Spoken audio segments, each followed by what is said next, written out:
Welcome to my review for Donkey Kong Country 3 for the Super Nintendo. I just completed this game a few days ago, pretty recently, maybe a week ago. And so now I've completed the trilogy on the Super Nintendo, so I figured I would do my first review. And this is just going to be kind of a quick review. What I did was I edited highlights out of my full playthrough. I went through my full playthrough and I did maybe 2 editing passes over it. And I got it down to about 24 minutes of footage. And I figured that would showcase, some of the highlights of this game so that I could give it a little quick review. I have a more in-depth review up in the channel, but I didn't actually do that review. That was done by my friend CoolHandMike, who also has a channel as well, so check that out. And he did most of that, and I contributed a little bit to it. But, for this, I decided to do my first review that I did solely. And it was just going to be a quick review, and I'm going to try to put these out maybe once a week. So yeah, this game actually has a good amount of variety. It's gotten, some pretty bad, I've heard a lot of bad things about it. So before I went into it, I thought this might be kind of a shittier Donkey Kong Country game. I thought I might not like it that much. But it turned out I thought it was up there with the other 2 games. I thought it was a great game. I probably still like the first and second games better. I especially think that the second is the best in the series on the Super Nintendo. I thought that had the best level design and it was more challenging, so I enjoyed that. Not challenging in a bad way, but actually a good solid challenge. Not a bullshit type of challenge, but so I would say I liked the second one better. I thought it had better bosses, more challenge, and I thought the stage design was better overall in the second one, but I think the second one is kind of the pinnacle of the series on the Super Nintendo. But this one definitely has a lot more complexity to it than the first game did. So there's, the levels are definitely more, there's more going on in the levels. Now there's certain levels like this that I didn't like as much. These are more kind of like puzzle type of levels. They're slower paced. And that's why I'm showing this level here, because I didn't really like these levels too much.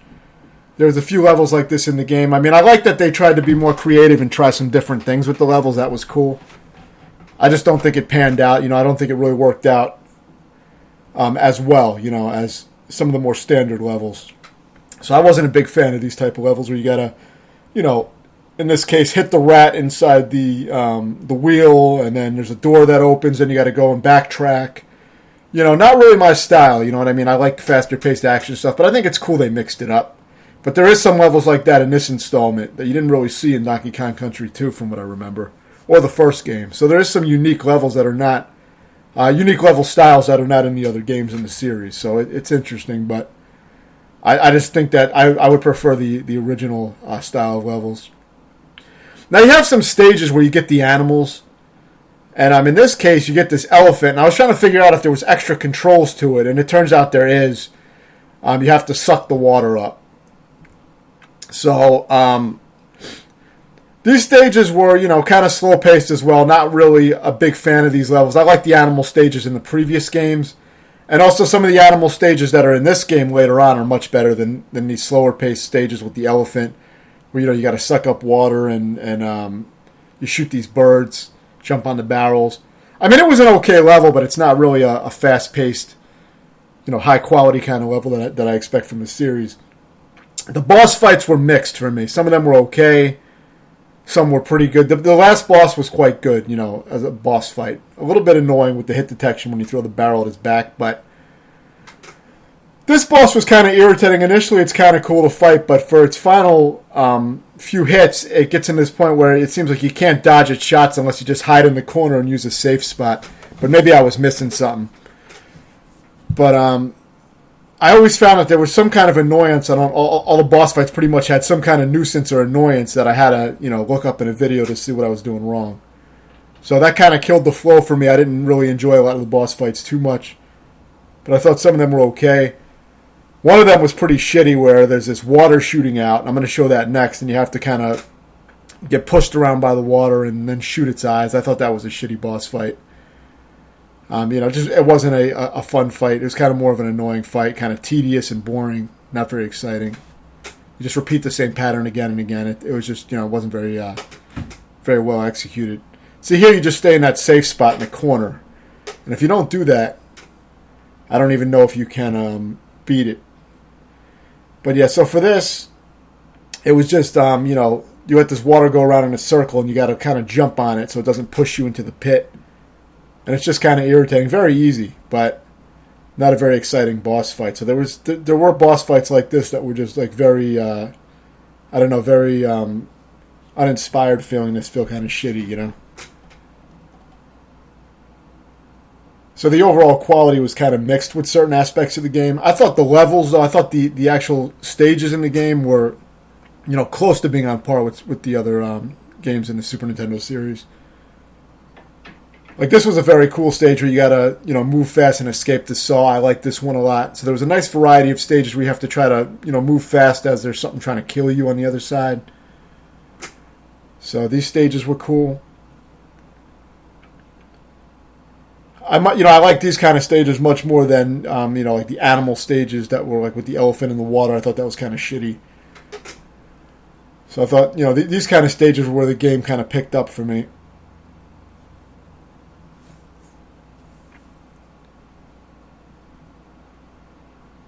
So yeah, I like the fast-paced stages where you have to have, you have to pretty much respond accurately and quickly. So this was a cool stage. I'm going to show some of the other stage types too to give an idea of the variety that's in the game. It does have a lot of variety, which is a strong point of the game, but it tries to go a little bit stronger on the variety, and it tries some things that didn't really pan out for me. Certain ideas didn't really. They weren't that well executed to my taste. So I thought there was a few downfalls with that, but the game did have a lot of great high-quality levels that were on par with levels from, Donkey Kong Country 2, which was the best one of the 16-bit series, I thought. Levels like this, to me, were on par with anything in Donkey Kong Country 2. So I think that the game is definitely worth experiencing. I mean, there's a few dry spots where, it wasn't as strong as it could have been compared to some of the other games, but then there were some great levels like these, and there was a lot of great levels like this in the game. So there's plenty of great platforming levels with fast action.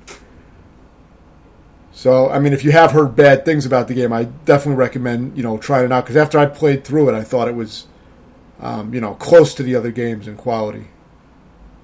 I could see an argument for, somebody even liking it's better than some of the other games. So, I mean, it's definitely, on par, with the other two games. The second one is a lot better, though, I think. But, the first game wasn't really that. The first game didn't really have a lot of variety. It recycled a lot of things. I mean, it's a great game, but it had a lot of weaknesses. So, I think this game is better put together than the first one in that sense. There's a lot more variety to the levels. I may like the first one better for whatever reason, but, I mean, this may technically be a better game. There are some parts in this game that annoyed me more, though, so maybe that's why I don't like it as much. I didn't like some of the slower-paced levels.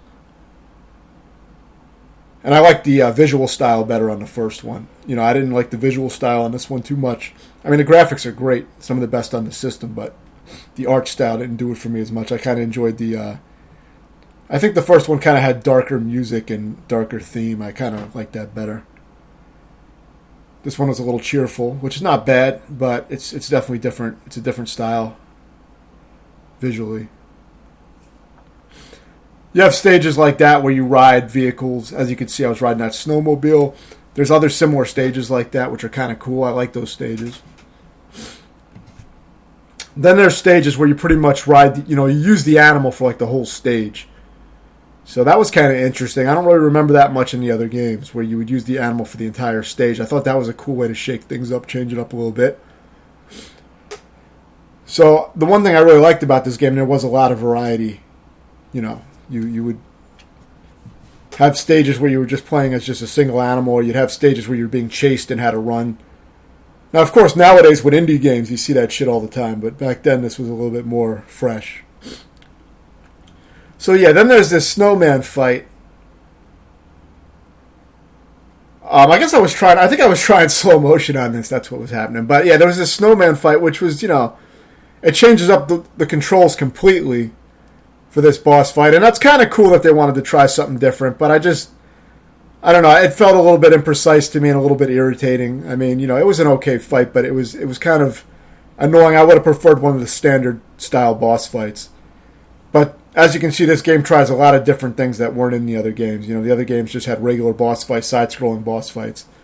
This is the only boss fight in the game that did something different, though. So, I mean, as far as, changing the controls completely. That was the only one that had completely different controls.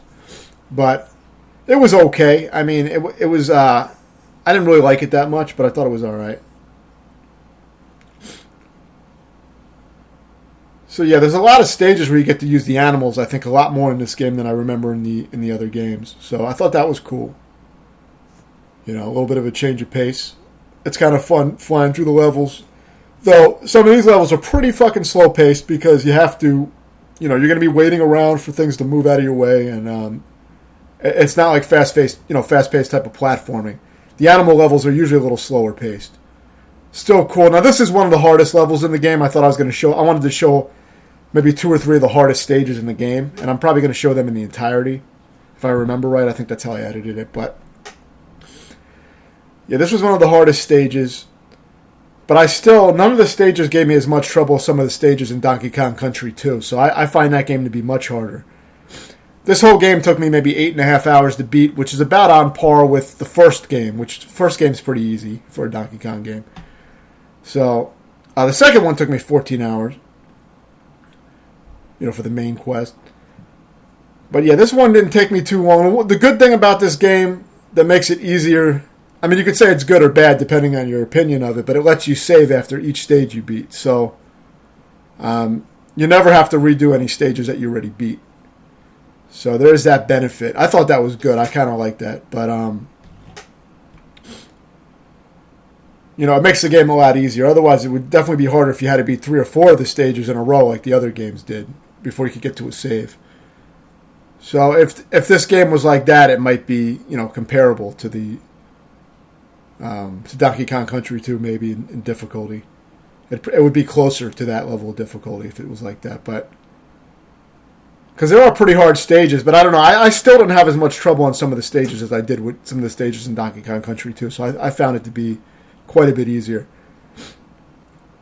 The stages are quite a bit harder than the first game, I would say.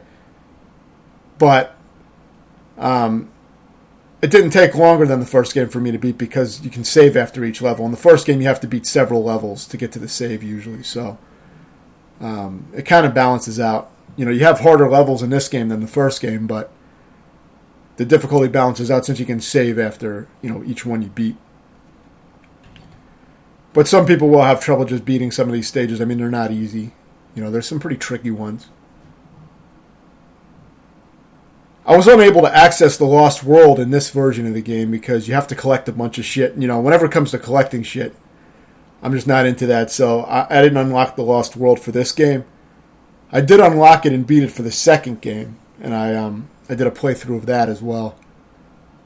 And that was very cool because it's basically an optional set of stages and an optional final boss. But I believe this game has that. I just didn't unlock it. So I can't really say anything about that.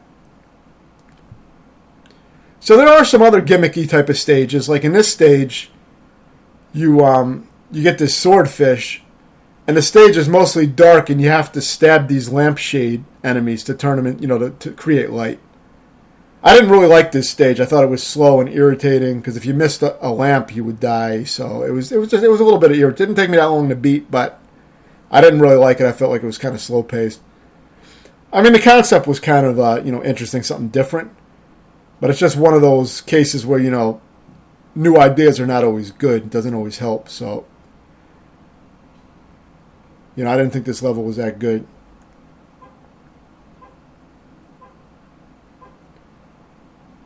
Because sometimes you'll take a wrong path, then you got to double back around and find where you're supposed to go exactly. I mean, it's not too confusing because you always have banana trails usually will give you an idea. But it's still, it's a bit tedious. It's not as fun as the faster paced levels, platforming, jumping on shit. But I do like the swimming levels in the games, the good ones. I think there's some great swimming levels in the Donkey Kong Country games. But I wouldn't say that this was one of them.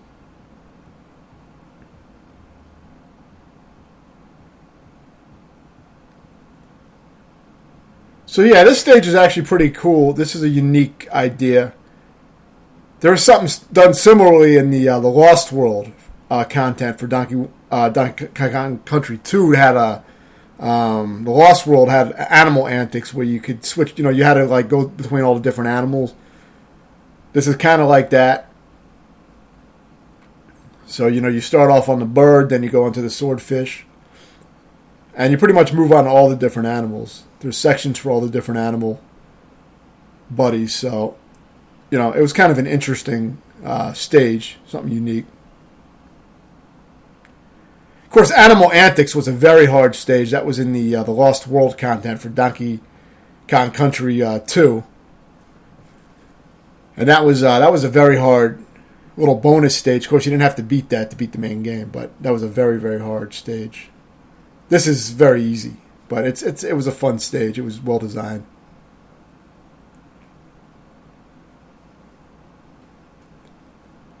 So yeah, near the end you switch to the spider. So you pretty much go through all the animals on this stage.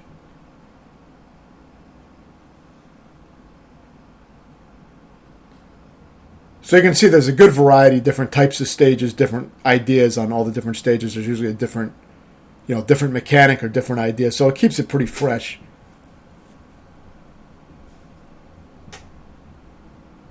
But I would have liked the game better if it was more like Donkey Kong Country 2 with, more fast-paced platforming stages, less of the puzzle type of shit. But that's just a preference. Some people may like the puzzle stuff better. Don't get me wrong, the game is not heavily puzzle-based or anything, but there are some slower-paced stages for sure. But if you like Donkey Kong Country series, you're going to probably enjoy this a lot because it has a lot of fast-paced platforming action like the other games. I mean, that's mostly what the game is. There's just a few stages that are kind of slower-paced. This is one of the harder stages as well, and it can be very annoying when you first get to it, because you may not realize that the lightning telegraphs where it's going to strike next.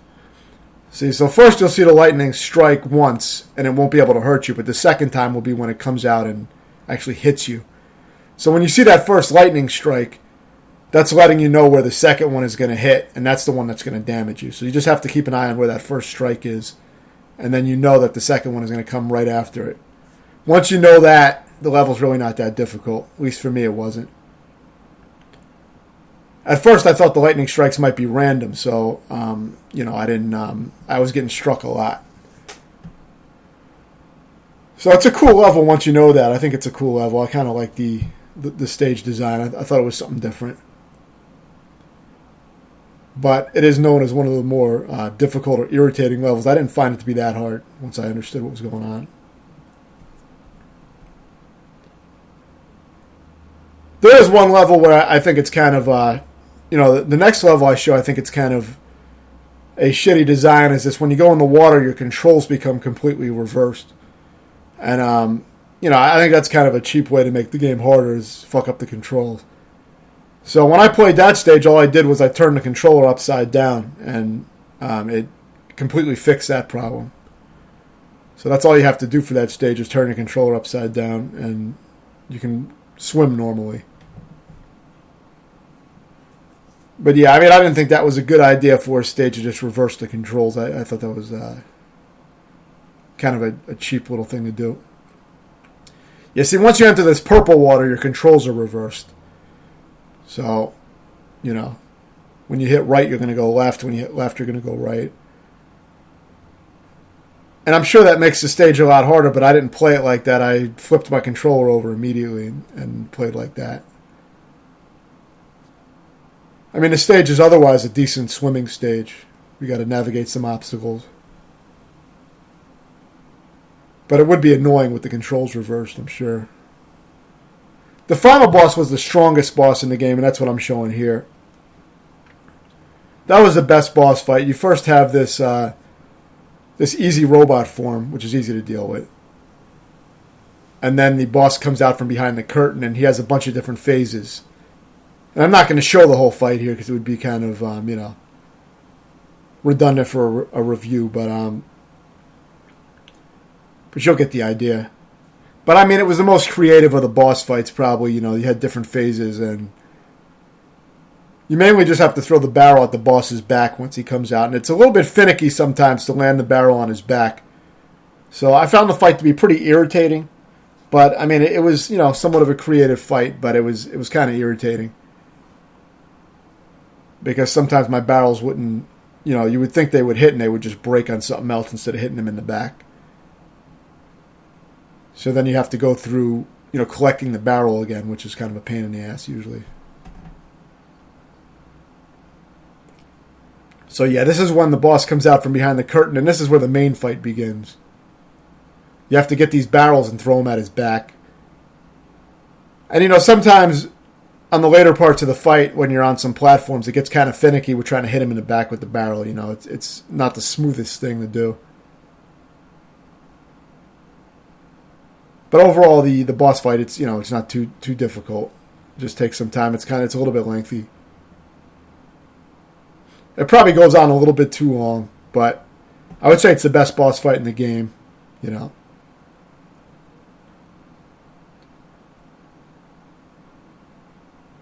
But the main highlight of this game was really the platforming stages, the faster-paced platforming stages. There were some great ones where you have to climb fast, jump, things like that, bounce off enemies. There's a lot of that in this game. So I would say if you liked, if you enjoyed Donkey Kong Country 1 or 2, or any of the games in the series, even the newer ones, then you'll probably really like this game. I can't comment on any of the unlockable shit because, I didn't do any of that. I just went through to beat it.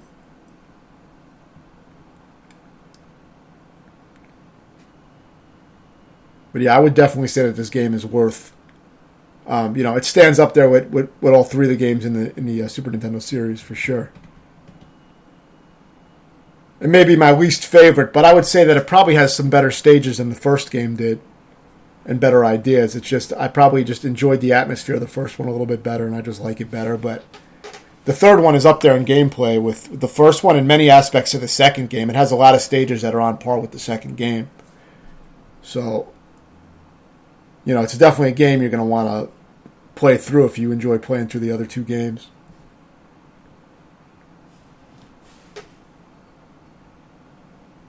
And here at the end, it's cool. It has, the Super Mario World style credits with it, where it shows all the enemies.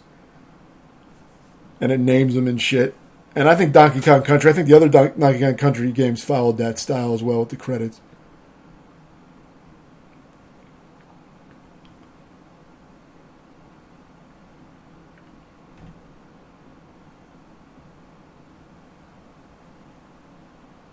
Yeah, so you got all these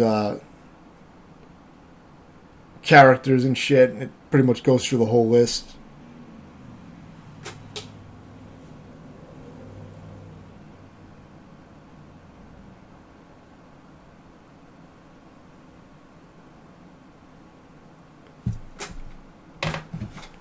And I'd say probably my final rating for this game would probably be like maybe an 8 out of 10.